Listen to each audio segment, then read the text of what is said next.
2D QSAR, right? So we will move to the 3D QSAR, right? So as I said, the beginning of the introductory lecture, we have two types of QSAR. One is called as 2D QSAR, another one is called as 3D QSAR. Just like your 2D pharmacophore and 3D pharmacophore.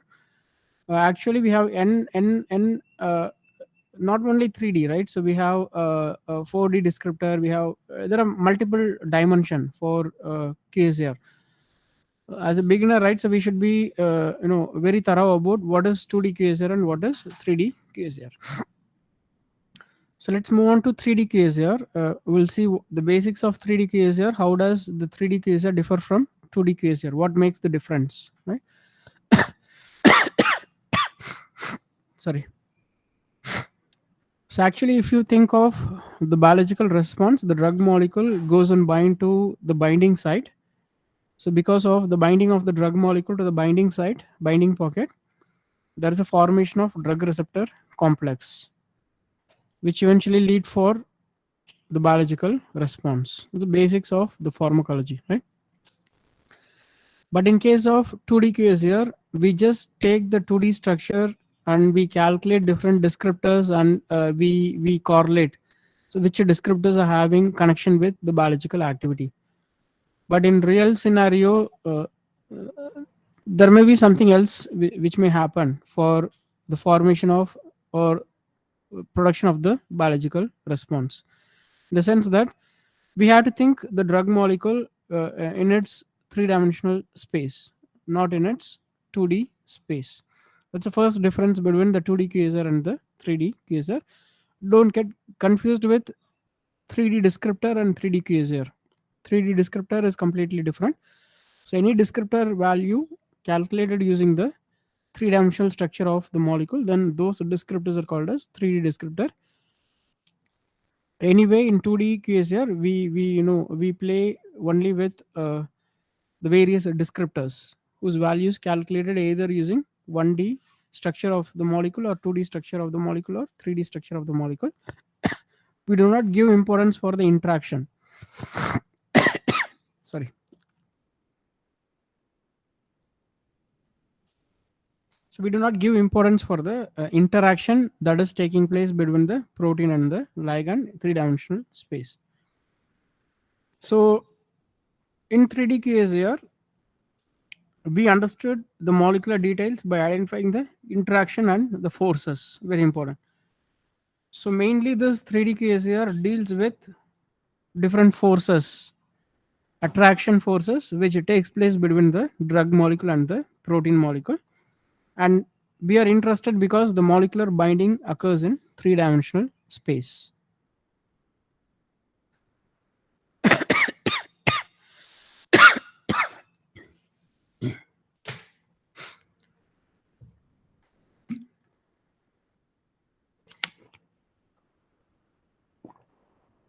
Sorry. Okay, so how does the receptor perceives the ligand molecule? There are many theories which explain how the ligand molecule goes and bind, right? So whenever we say ligand molecule, we the first thing comes in our mind is that it is made up of some atoms connected through bonds.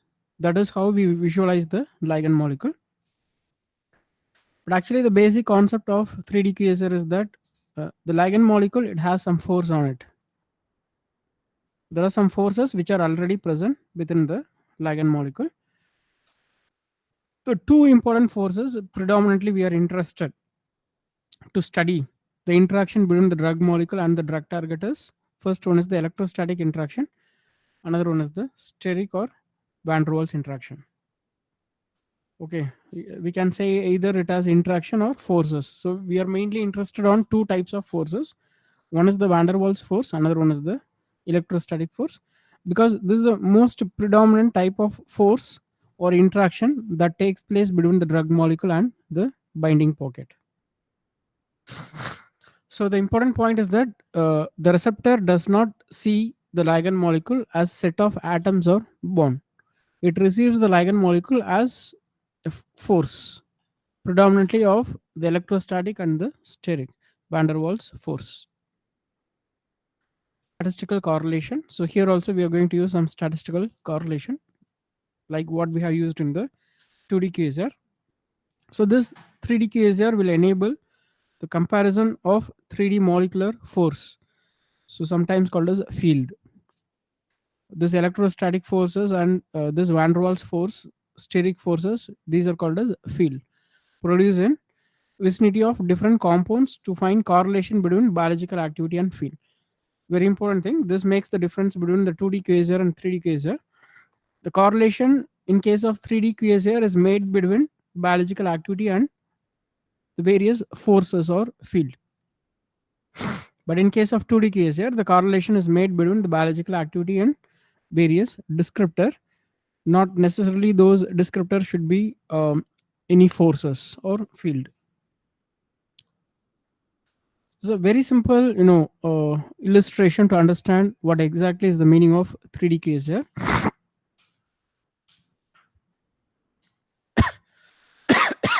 Sorry. So here we have two active molecules and one is inactive molecule. The first two molecules are active molecule. It is labeled as active. And the third molecule is inactive.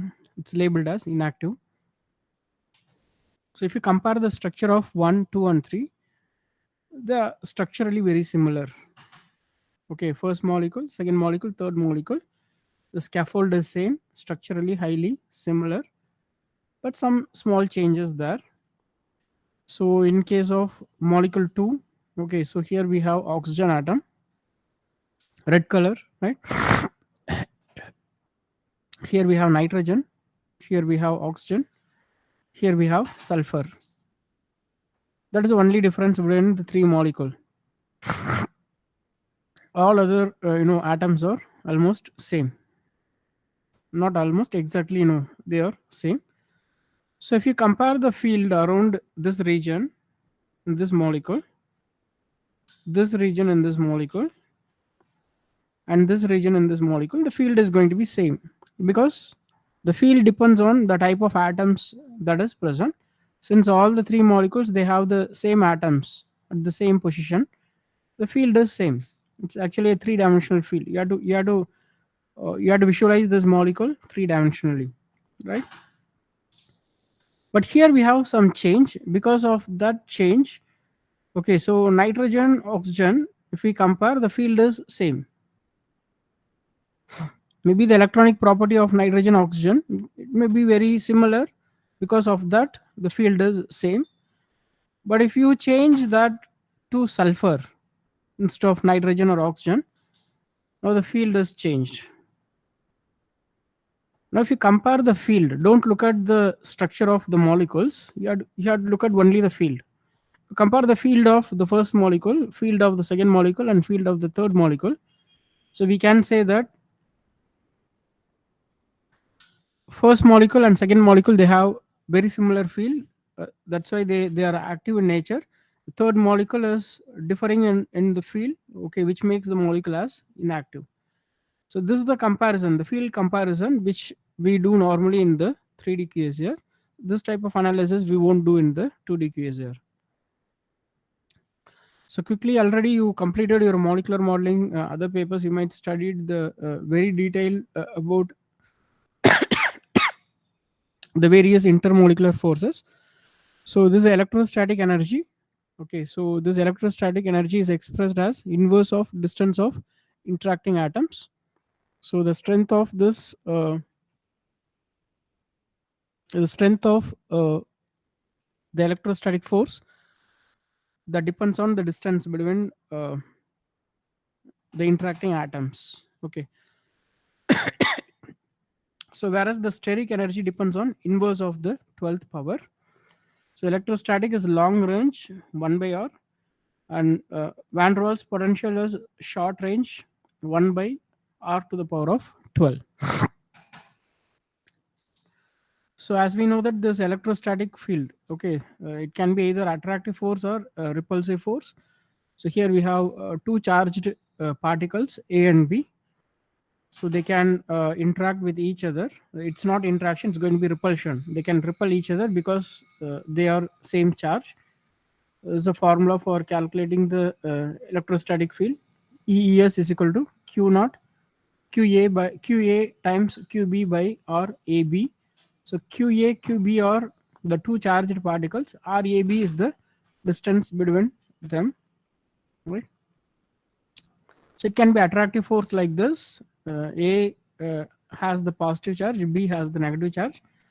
So Es is equal to Q, same formula, Qa Qb by R AB, right?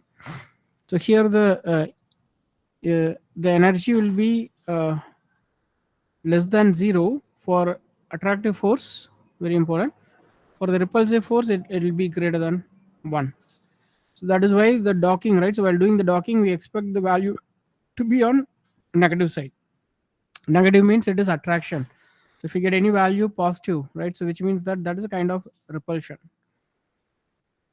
So coming to the steric field, it's also called as van der Waals forces. It can also either be repulsive or attractive, like the electrostatic field. Okay, so even though they do not have charge, if you keep two atoms very close together, there will be a repulsion between them after certain point. Okay, so till some point there will be a kind of attraction, but if you go closer beyond to that point, there will be a kind of repulsion. Okay, so there will be a kind of nuclear repulsion will start, so they will repel each other. So there's a formula for calculating the repulsive force, and this is a formula for calculating the attractive force. Not much needed, right? Just for understanding the concept.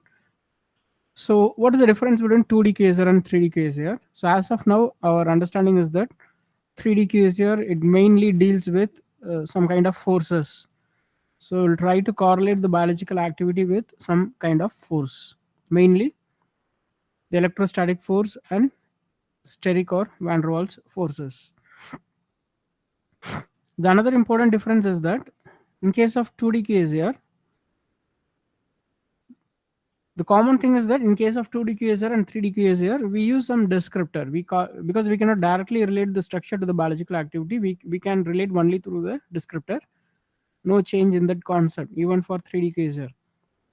What makes the difference? In case of 2D QSAR, the descriptors what we use, they're not directional descriptor, but in case of 3D QSAR, the descriptors what we use is directional. Okay, what is this directional descriptor and non-directional descriptor? So here I have an example. So this sigma, this log p, this mr, these are example for non-directional descriptor.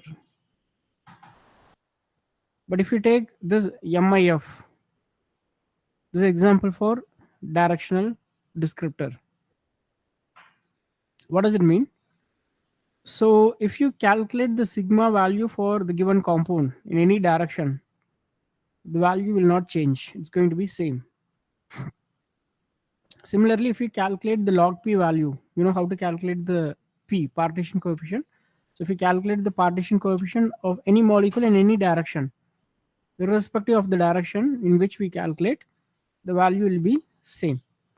Similarly, if we calculate the molecular refractivity, any direction, irrespective of the direction, the value will not change. It's going to be same.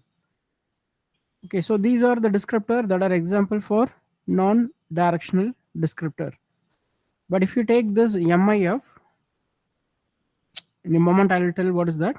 This is example for directional descriptor. So if you have a molecule like this, if you calculate what is MIF here, you will get some value.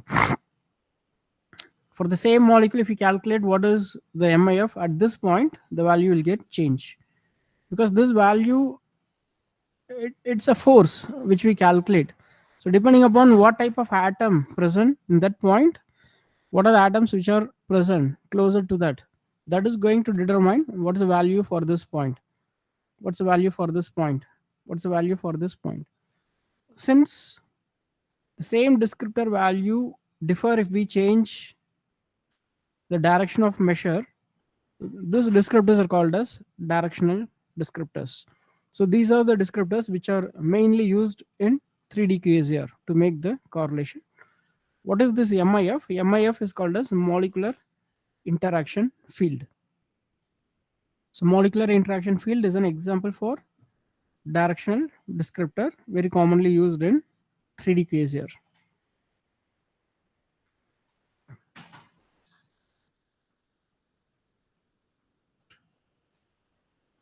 So as I said that if you take any molecule like this, all the molecules they have some kind of force on it, inherent force on it. It's already present. So since some force is present on the molecule, we can measure what is the force which is present in different point. So we can measure what's the force at this point, what's the force at this point. Any point we can calculate what is the force associated at that specific point. Simple example is that we are sitting in a room that we know that some force is present here. Some gravitational force is there, magnetic force is there. We cannot see it, but we had to accept that some kind of force every moment is present. So very similar to that, each molecule has some force on it. We cannot see it. So if we ask a question that can we measure what is the magnetic force that is present in the room we are sitting, yes, we can measure. So if you have compass, right, so we can measure what's the magnetic field that is present. So very similar to compass, right? So we need some tool for measuring what is the field around the molecule of our interest. So for measuring that field, we use something what is called as a probe. So what is this probe? Probe is a small chemical entity that is used for measuring what is the strength of the field that is present at given point surrounding the ligand molecule, lead molecule. Those are what are called as probe. So probes are mainly used for measuring the interaction field. Again, I repeat, the probes are mainly used for measuring the interaction field. Same thing. So we are interested on two types of field. One is the electrostatic field, another one is the van der Waals or steric field. So if your intention is measuring the electrostatic field,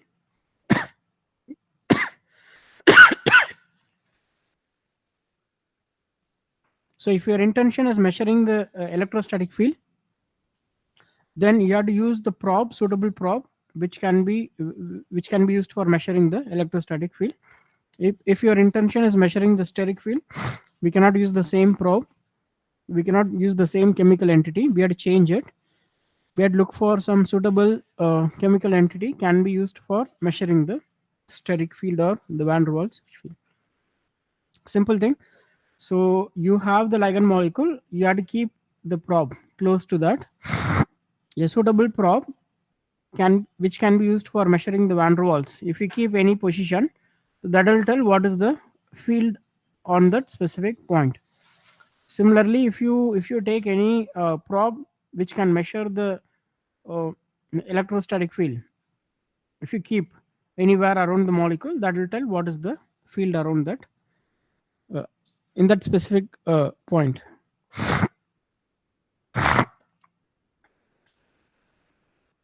Here, this is a simple example. They have taken some molecule, they kept some probe. Okay, so the probe, using the probe, they have measured what is the field in that specific point. Similarly, they have changed the probe here, some other probe. They measured what is the field at this point. It is 6.05, so some different value. It is a directional. So coming to what type of probe we can use for measuring the field. So for measuring the steric field, we can use the carbon sp3 atom. For measuring the steric field, we can use carbon sp3 atom. Say this is a carbon sp3 atom. it does not have any charge. So we can use it for measuring the steric field or van der Waals forces. So take carbon, sp3 hybridized carbon, keep somewhere near to the molecule. So that will detect what is the force, the place where we kept the probe. But we cannot use the same sp3 hybridized carbon for measuring the electrostatic field. The reason behind that is, in case of electrostatic field, it involves some charge. So we need some charge. So what we can do is we can take the same sp3 hybridized carbon, this time along with some charge, say +1. So sp3 hybridized carbon along with +1. Okay, so say this is sp3 hybridized carbon with positive charge is suitable for measuring the electrostatic field around the molecule. So it will measure what is the electrostatic field. The point to keep in mind is that for measuring the electrostatic field, the probe should have some charge. For measuring the steric or van der Waals field, the probe chemical entity should not contain any charge on it. So if I ask you a question, can we use only this carbon sp3 with charge or without charge for electrostatic and steric field measurement? No. Okay, there are many chemical entities which can be used for measuring the field. Some of the examples are, like if you take CH3, NH2, CONH2, H2O, NH3 minus, CO minus, all these are example for no good probe chemical entities, can be used for measuring either the steric field or electrostatic field. So if you take methyl, NH2, CONH2, H2O, they do not have charge. Probably they can be used well for measuring the steric or van der Waals field. But if you take NH3 minus, CO minus, so these are the probes which are having some charge on it, negative charge. Probably these are good enough for measuring the electrostatic field. So far, is it understandable?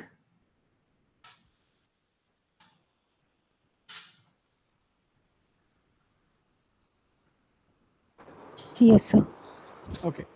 So moving on further, how actually we measure, right? So everything is kind of imagination. I'm saying that we have to keep the probe, all those things, right? So it's a very simple concept. So you have completed your molecular docking using Autodock. So in which in one of the step called as uh, preparation of the grid and grid parameter file. So what we normally do is we create a 3D box like this. Okay, we keep this box somewhere in the protein molecule. Most probably, we keep this molecule, this 3D box, cubic box, exactly on the place where we have the binding pocket of the protein molecule. So very similar to that concept. Okay, for all this kind of calculation, so we had to create a three-dimensional cubic box. So this example for 3D cubic box. Okay, so it's made up of a lot of grids. We have small cubes on it. Okay, so that's the building block. Those small cubes are the building blocks. Okay, here this is what I said, small cube. There's a repeated cubes here, right? So many times that is repeated. So the molecule for which we had to calculate the field, we had to keep the molecule inside the entire three-dimensional grid box. Say here the molecule is kept inside the center on the 3D grid box. Again, this grid box is made up of many number of grid points. Okay, so these are what are called as grid points. Right? Each edge of the cube, small cube, they are called as the grid points. Okay, so now the molecule is present inside the larger three-dimensional cubic box. The box is made up of many number of repeated small cubes with edges. Each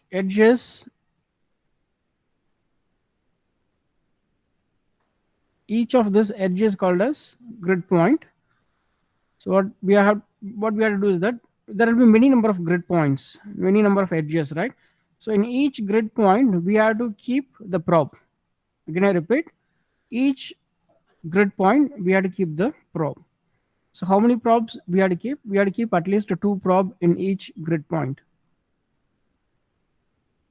Each grid point we have to keep one probe corresponding for measuring the electrostatic field, one probe corresponding for measuring the steric or van der Waals field, right?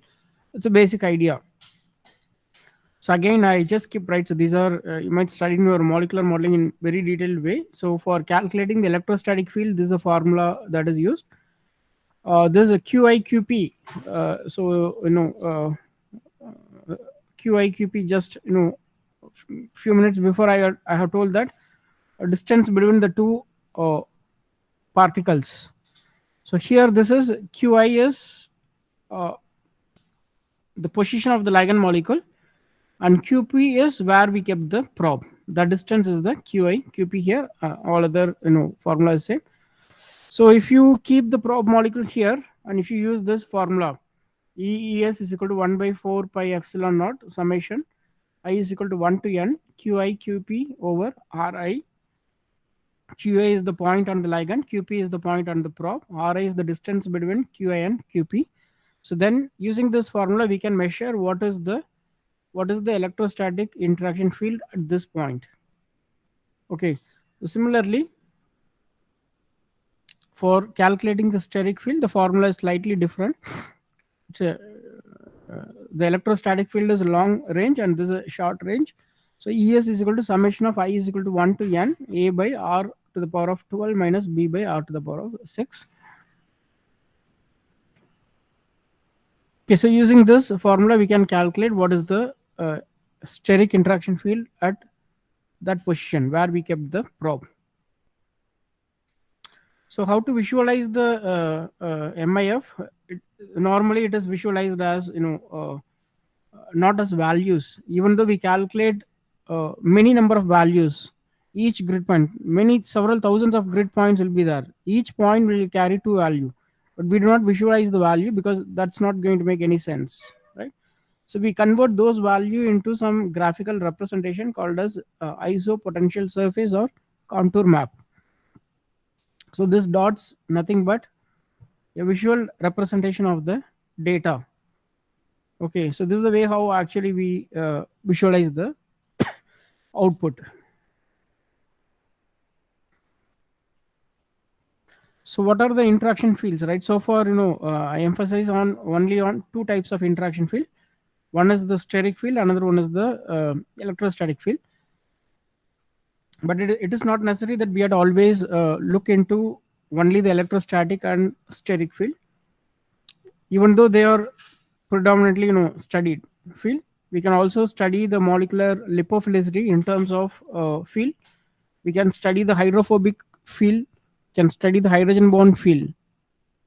Okay, we can also study the hydrogen bond acceptor donor field, right? So all this can be studied in terms of field. So next is how to do the 3D QSAR methodology. What are the various steps? The steps are very similar. The first step is identification of the active conformation. It's a very challenging step. So even though we have many software, right, still even today this step is the most challenging step, because if you do any mistake in finding the active conformation, all your final results will be completely wrong, or the mistake will be replicated each step. So identification of active conformation, very challenging step. Somehow you have to find out which conformation is the bioactive conformation of the molecules in the data set. Second is we have to set the alignment rule. There are different alignment softwares which are available, right? So it's not difficult. We have many algorithms for doing the alignment, flexible fitting method. There are many methods which are available. So we have to set the rule and we have to do the alignment. We have to superimpose all the bioactive conformation. If you attended my pharmacophore analysis lecture, you can easily understand. Same thing we do here. Then construct the 3D grid box and keep all the molecules, aligned molecule, onto the grid box. Then calculate the field value by keeping at least 2 probe each point of each grid points. the grid box. So then skip this, not much important, right? So then we have to do the PLS analysis, partial least square. The number of points, right? So number of grid points will be very large. We cannot tell what will be the number. It's going to be very large.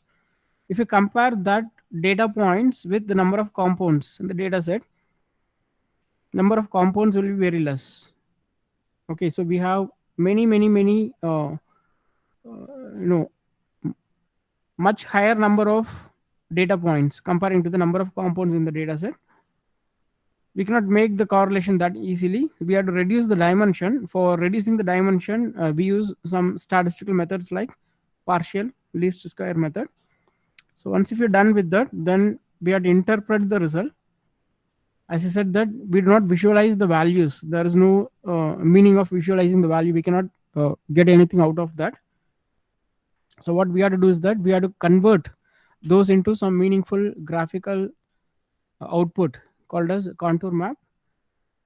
And then finally, what is the use of doing this QSAR? We can predict what will be the biological activity of the new compound, or we can get idea about how we can improvise the biological activity of the new compounds. So hope my screen is visible for you, right?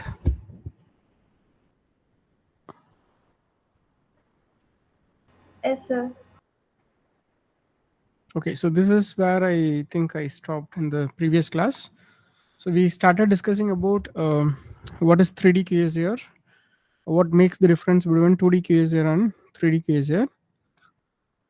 Just refreshing the concept, I just slightly touched the basics again. So in case of 2D QSAR, so the descriptors that we use in the mathematical model is kind of descriptors which are not directional. So say for example, if you take log p, if you take pi, if you take molecular refractivity mr, if you take molecular volume mv, so if you take any of this descriptor, any direction, if you measure the value of that descriptor, the value will not get changed. It will be the same. But in case of 3D case here, so the descriptors that we use for modeling the mathematical model, the descriptors are directional. So which means that the descriptors which are used in 3D case here, if you measure the descriptor value one direction, you'll get some value. If you change the position and measure the descriptor value, the value of that descriptor will get changed, right? So another important thing is that the main difference is in case of 2D case here, we do not deal anything with the field or the force. But in case of 3D case here, it mainly deals with the field and force. So we are mainly interested on two important types of fields. One is called as electrostatic field. Another one is called as steric field, right? So each ligand molecule will be having some kind of a field on it, something like the magnetic field which is present in the room, right? So we cannot see that, but we can deduct the presence of the magnetic field with the help of compass. So something like that, each and every molecule, they have inherent field on it. So we can measure the field using some tool, something like compass. We can use some tool for measuring the interaction field. So here the tool that is used is called as a probe. Probes are nothing but small chemical entities which are suitable for measuring the field at any point around that ligand molecule. So as I said that we are interested on two types of interaction forces field. So for measuring the electrostatic field, we had to use some probe which is having some kind of charge on it, because the electrostatic field that mainly depends on the charge. So the suitable probe is sp3 hybridized carbon with some charge, positive charge on it. Similarly, any probe which is neutral can be used for measuring the van der Waals interaction. Example is simply sp3 hybridized carbon without any charge, right? These are the very basic things what I discussed in the previous class. Moving further, so 3D-QSAR methodology, right? So very simple lecture. So just like the various steps of pharmacophore analysis, we are going to see that what are the various steps of 3D-QSAR. Already I covered this slide. Anyway, I just, some students maybe join newly, so I go through this slide. Start from here. The very first step is the very critical step in 3D-QSAR. That is identification of active conformation. So identification of active conformation is identification of bioactive conformation. So what is meant by bioactive conformation? Bioactive conformation is the conformation in which the drug molecules bind to the protein to produce the desired biological response. That conformation is called as bioactive conformation. So finding that bioactive conformation is not simple. Okay, so that's why the first step is the very critical step, identification of the active conformations. So second is we have to set the alignment rule, which atoms should be superimposed. Okay, how we're going to superimpose the molecule, how we are going to align the molecule. But luckily we have many different types of algorithms for the molecular alignment and superimposition. Just our job is we have to assign the rule. Okay, on what basis we are going to align all the molecules in the data set. Third step is we have to generate the 3D grid. So I have explained this in detail in my previous lecture. So something like your grid box in Autodoc. So we generate the grid box and we keep the grid box center on the binding site of the protein molecule. Very similar to that, we have to create a grid box, and to the center of the grid box, we have to keep all the ligand molecules, aligned ligand molecules. Then the box will be having many number of grid points. Each grid point we had to include at least two probe, one corresponding for measuring, estimating the electrostatic field, the another one corresponding for estimating the measuring the steric or van der Waals field. We can skip the next step, selection of training set. This is applicable for even 2D QSR. So we had to split the data into two. One is called as a training set, another one is called as a test set. So we construct the model with the help of training set, and we evaluate the quality of the model using the test set. This is applicable even for the 2D QSR. So partial least square analysis we do not do in 2D QSR. We go for simple multiple regression analysis. But in this case, if you think of the number of compounds and the number of variables, each grid point we are including two probe. So each grid point is going to have two values at least. So like that, several thousands of grid points present within the grid box. So you have to now think of how much value will be captured. Huge number. If you compare that number with the number of compounds in the data set, number of compounds in the data set will always be very, very, very small. Okay, so it will be very difficult to make the correlation. So we have to go for the dimensionality reduction. There are different methods which are available in statistics for the dimensionality reduction, like principal component analysis, partial least square, right? Any of the analysis we can do for reducing the dimension. So finding out that which values are highly correlated with the biological activity of the molecule.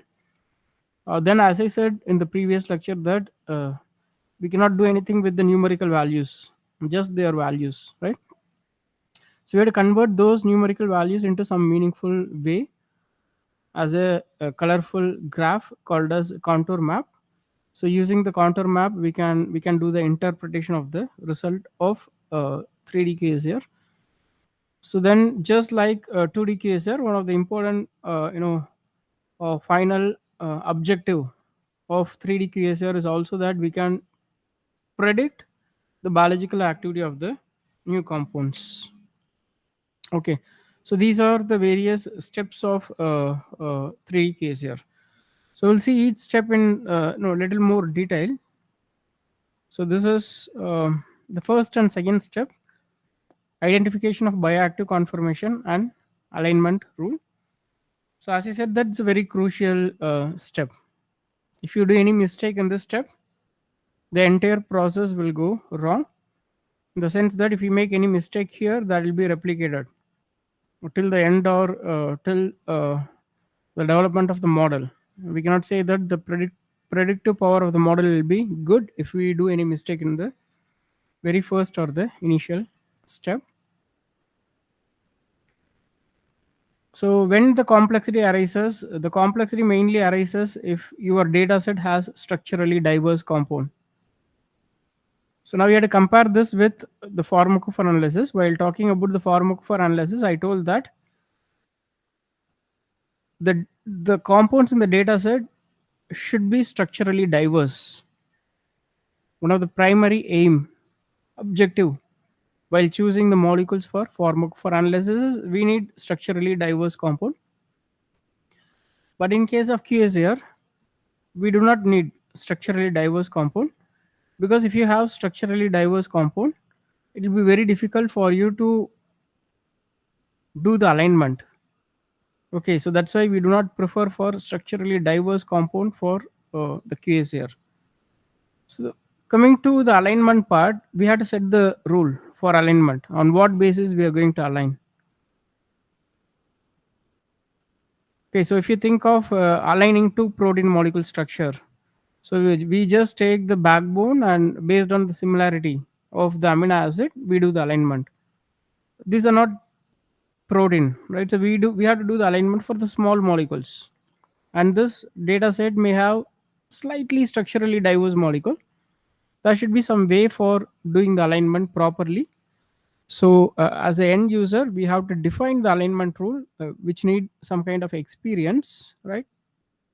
Then luckily we have different algorithms for performing the alignment. Like we have seal, we have catalyst, we have disco. So some of them are free and some of them are commercial. Okay, so proven methods for better alignment of the small molecules. Using any of this method, a lot more methods which are available now, right? So we can use any methods for performing the alignment of the active conformation of the molecules in the data set. So the next is the field fitting. So it means that fitting the interaction field of the investigated compound onto the corresponding fields of reference compound. So if you remember my previous lecture, I have shown one image corresponding for this point, which is the dots. Okay, for the first two molecules, active molecules, the pattern of the field will be same. The third molecule, the only difference is first molecule nitrogen, second molecule oxygen, but in that position third molecule we had sulfur. Small change which makes big change in the field. Okay, so next step is we have to do the field fitting.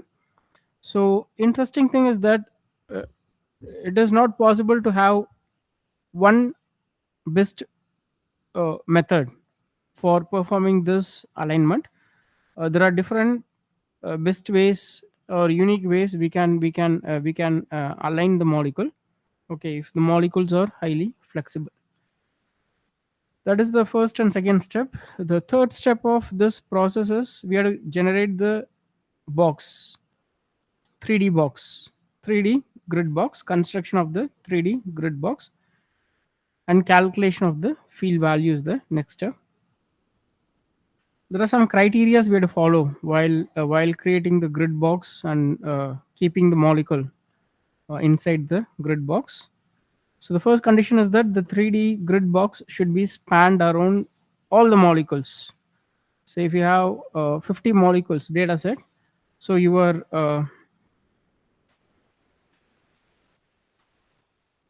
grid box should completely cover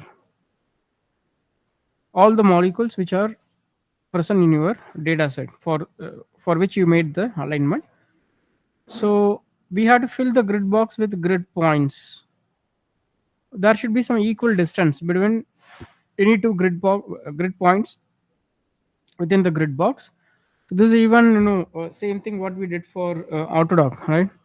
So there also we maintain the equal distance between any two grid box. So here the distance between the two grid points is between we can maintain between 1 angstrom to 3 angstrom. We had ensured that the each grid point is equally kept in the range of 1 angstrom to 3 angstrom. So as we know that the idea of creating this grid point is that we have to keep the probe. So next step we have to put the probe atom each grid points. Okay, so we need two probe at least. One for calculating the electrostatic field, another one is for calculating the steric field. So then we have to calculate the field values. Okay, so each probe will calculate the field value in that specific position. All the values will be stored in large data matrix. That's why I said there will be huge data because the number of grid points large. The data point will also be very large. Right? So that is what we do in 3D grid construction and calculation of the field values.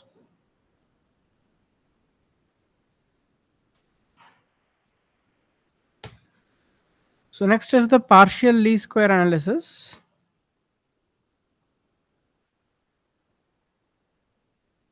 So as the number of compounds is very much less comparing to the number of data point, in the sense that the number of values captured by each probe in each grid point much larger.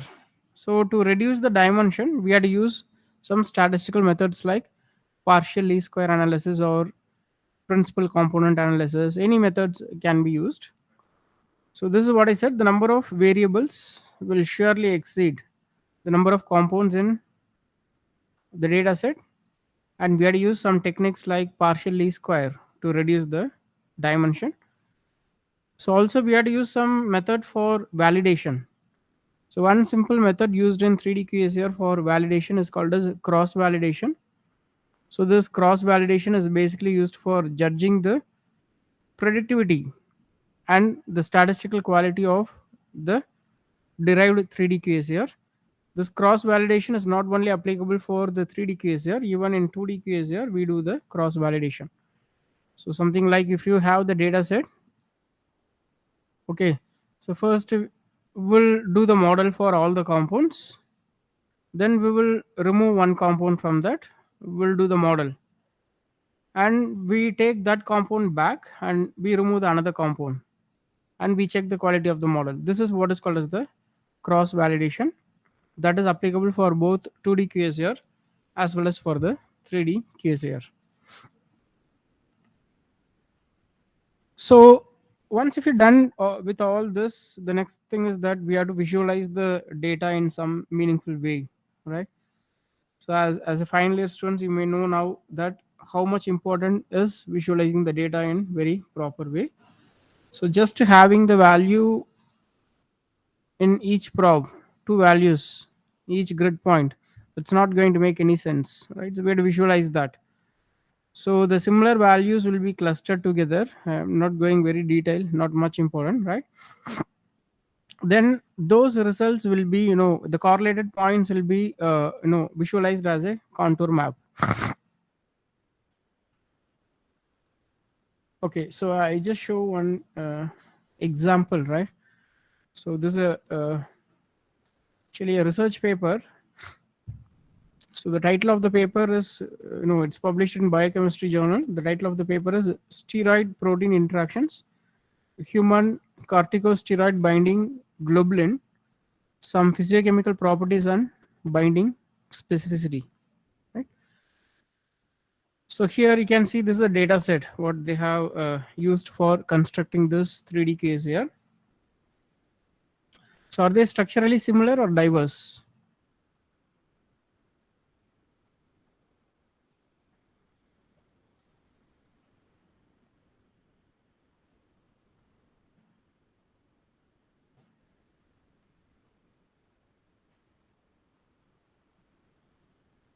I'm showing some image. I'm asking whether they are structurally diverse or similar.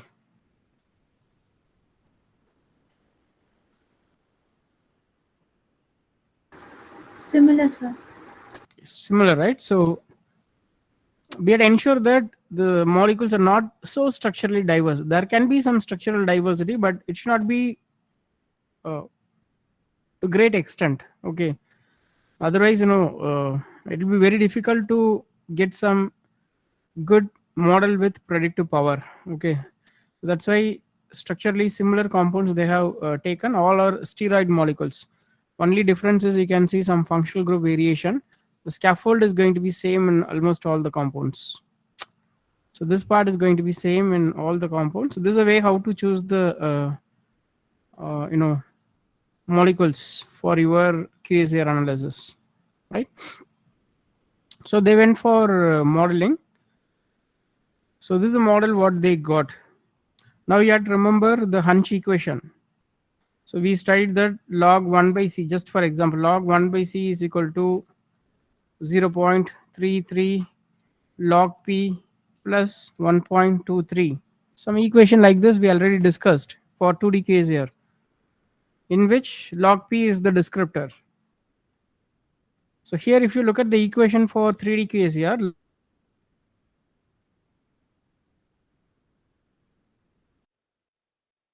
case by which we can measure the biological activity, they have taken log k as the biological activity. So ci is the coefficient.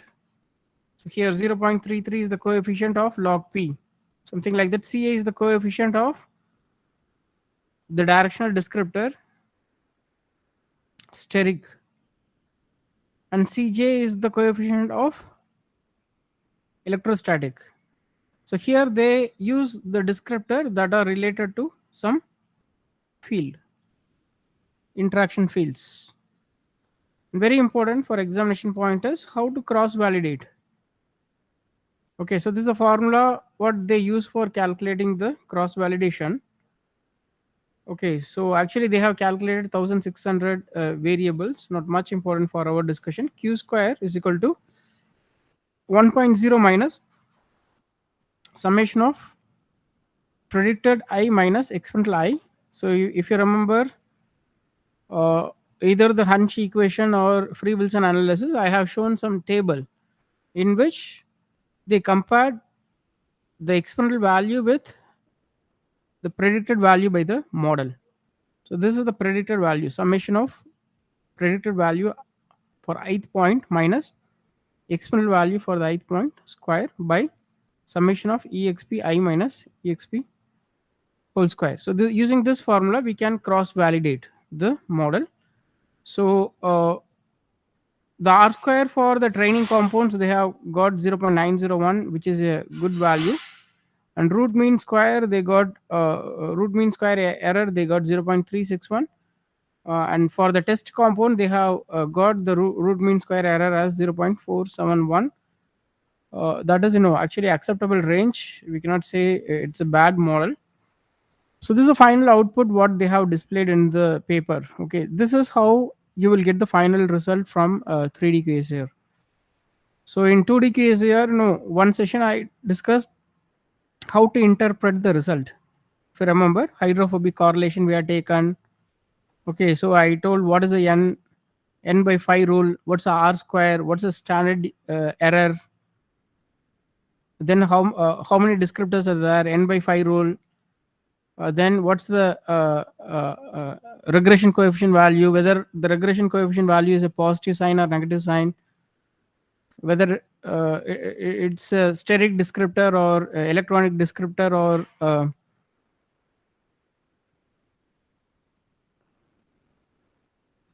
what else, lipophilic descriptor, whether the relationship is a linear relationship or it's having a parabolic relationship. All this we have studied just for understanding how to interpret the result.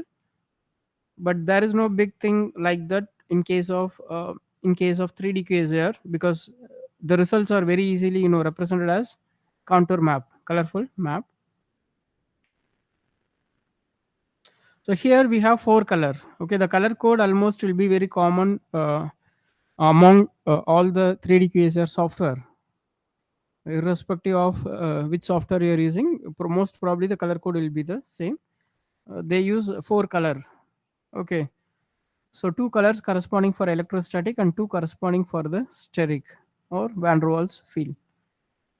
The blue color and the red color on this image, they corresponding for the electrostatic field, and the green color and yellow color, hope visible for you, that is corresponding for the steric or the van der Waals field. So how we can what we can infer from this image? Okay, how we can make use of this image? That's a big question, right? So using this, we will get some idea that how the structure is contributing for the biological activity.